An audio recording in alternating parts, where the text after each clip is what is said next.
মাধ্যমিকের প্রশ্ন ফাঁসের অভিযোগ উঠেছে মালদার মানিকচক ও ইংরেজবাজার স্কুল থেকে। মোবাইল সহ পরীক্ষার্থীরা আটক হয়েছে মানিকচকের এনায়েতপুর হাই স্কুল, ইংরেজবাজারের রায়গ্রাম উচ্চ বিদ্যালয়ের পরীক্ষার্থীরা।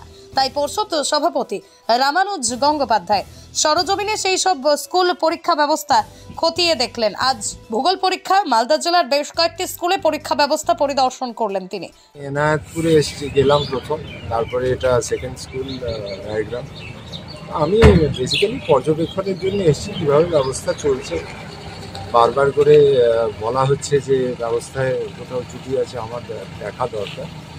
তো আমি যেভাবে ব্যবস্থা করা হয়েছে, বিডিও সাহেব, স্কুল, লোকাল অ্যাডমিনিস্ট্রেশন, সবাইকে ধন্যবাদ জানাবো। আমার যে টিম আছে এখানে সেই টিমকে ধন্যবাদ জানাবো। যে ধরনের ব্যবস্থা নেওয়া হয়েছে বা হচ্ছে সে এক্সেলেন্ট। আই থিঙ্ক এতে ব্যবস্থা আরও উন্নত হবে। তো আমি বারবার বলছি, আমরা সুষ্ঠুভাবে পরীক্ষাটা নিতে চাই, এটা আমাদের টার্গেট। মালদা এই বিতর্কের মধ্যে বারবার চলে আসছে। এটা মানে যেখান থেকে হচ্ছে ঘটনাটা, সেখান থেকেই বিষয়টা রিপোর্টেড হচ্ছে।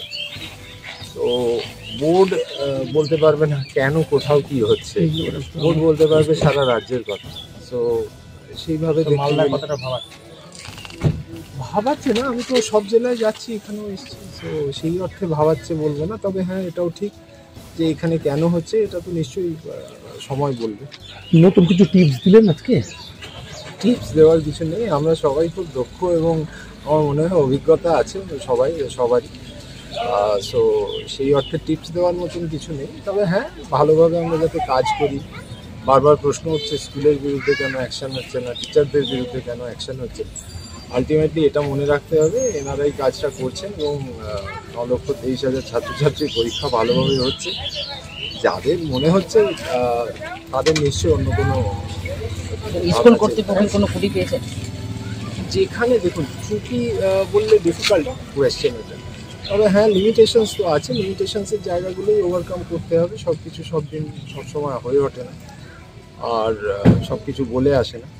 আর যারা ধরুন ইচ্ছে করে সব জেনে শুনে করছে, তো ন্যাচারালি তাদের সঙ্গে ব্যাপারটা তারা জানে, সিস্টেমটাকে ব্রেক করার জন্যে তারা বদ্ধপরিকর। স্কুলগুলোও চেষ্টা করছে নিশ্চয়ই তাদের ক্ষমতার মধ্যে থেকে। সো সেই অনুযায়ী আই থিঙ্ক মানে overall the system is working fine. এইবার প্রথম আমরা দেখলাম যে কিউআর কোড, যেটা নিয়ে সফলতাও পেয়েছেন, চিহ্নিত করে দেওয়া যাচ্ছে। অনেকেই চিন্তা ভাবনা করছিলেন যে এটা কতটা সফল হবে নতুন ব্যবস্থা। আমি বলেছি এটা প্রতিরোধ করা। এতদিন যেটা হতো যে কিছু কিছু প্রশ্নের ছবি বের করে বলা হতো যে বোর্ড পারছে না বা প্রশাসন পারছে না।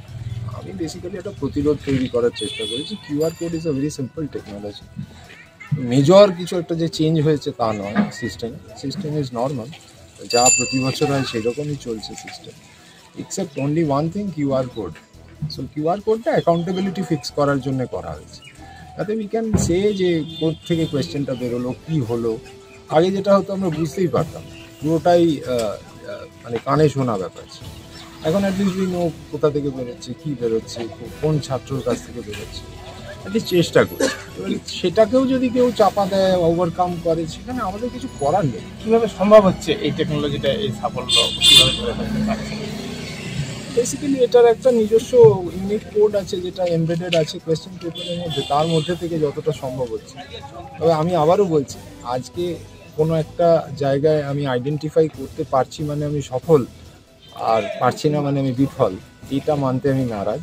কারণ আমাদের চেষ্টাটা হচ্ছে একটা প্রতিরোধ করা, যেখানে নির্বিঘ্নে যেভাবে চলছে। ব্লার করেও তো ধরা পড়ছে এরকম ঘটনা না, মানে আবার বলছি যে আজকে আমি যদি ধরতে পারলাম তার মানে এটা নয় যে আমি সফল, কারণ ধরাটা আমার কাজ নয়। আমি basically I am trying to run the system back. এরপরও অনেক পরীক্ষার্থী চেষ্টা করছে ছবি তোলার বা পাচার করা, এবং ধরাও পড়ছে, তাদের কি বলবেন? মোবাইল নিয়ে না আসার জন্য বারবার আবেদন করে গেছি। মানে সেটা আমি বলেওছি যে টেস্ট পেপারের সময় থেকেই আমরা আবেদনটা করে যাচ্ছি। অ্যাওয়ারনেস আছে, গার্জেনদের কাছে রিকোয়েস্ট করেছি, সব জায়গায় বলা আছে, তৎসত্ত্বেও হচ্ছে। এবার জানি না এটা কি মানসিকতা থেকে হচ্ছে বা কেন হচ্ছে, এই জায়গাটা আমার কাছে খুব একটা ক্লিয়ার।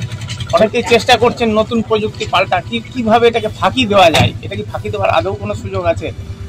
ফাঁকি তো দেখুন আমি QR আবারও code বলি, এর ফাঁকি টেকনোলজি তো সবসময় নতুনভাবে আপগ্রেড হয়। আর আমরা তো একটা খুব সিম্পল জিনিস করছি, বাট অনেক ডিফিকাল্ট টেকনোলজিকেও বিট করা হচ্ছে, স্ক্যাম হচ্ছে। তো সেখানে আমার কাছে ব্যাপারটা পারপাসটা আলাদা, স্পিরিটটা আলাদা। স্পিরিটটা হচ্ছে যে আমি চাই সুষ্ঠুভাবে পরীক্ষা হোক এবং অযথা কাউকে ব্লেম না করে যাতে পরীক্ষাটা ব্যবস্থাটা ঠিক থাকে এবং আইডেন্টিফাই করা যায় যে সত্যিই যদি কোথাও সমস্যা হচ্ছে তাহলে সেই জায়গাটায় আমরা চেষ্টা করি। কতক্ষণের মধ্যে আইডেন্টিফাই করা যাচ্ছে এই আপনাদের সিস্টেমের মধ্যে? It depends. সবসময় সব কিছু তো আমি এক্স্যাক্টলি বলতে পারবো না, বা আমি পার্সোনালি করছি, ইট ভ্যারিজ, আমি বলতে পারবো না। আপনারা খবর করেছেন, তো আমার মনে হলো যে এখানেই যাই, যে দেখে আসি কিরকম চলছে। আমি আমার কাছে থ্যাংক ইউ সো